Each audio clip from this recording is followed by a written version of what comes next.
एक जंगल में बंदरों का एक झुंड रहता था। ठंडी के दिनों में बर्फबारी हो रही थी। सर्दी के कारण बंदर ठिठुर रहे थे। सर्दी से उनका बुरा हाल हो रहा था।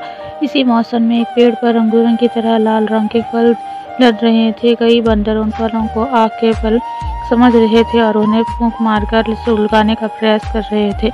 उसी पेड़ पर एक चिड़िया रहती थी जो बंदरों की हरकतें देखकर हंस रही थी। चिड़िया ने कहा, अरे बंदरों, तुम ये क्या कर रहे हो? इन फलों को आग समझ कर उसे सुलगाने का प्रयास कर रहे हो। इन फूलों को से तुम्हारी ठंड नहीं भागने वाली। अगर तुम्हें ठंड से बचना है तो वो गुफाओं में चले जाओ, वही ठंड की हवा नहीं पहुंचती।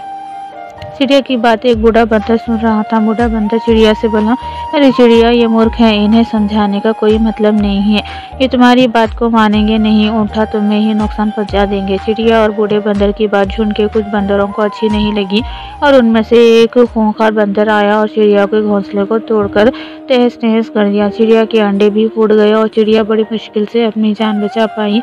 अंडों के फूटने और घोंसले नष्ट होने की से चिड़िया बहुत दुखी थी और उन्हें निश्चय किया कि कभी भी मूर्खों को उपदेश नहीं देंगी।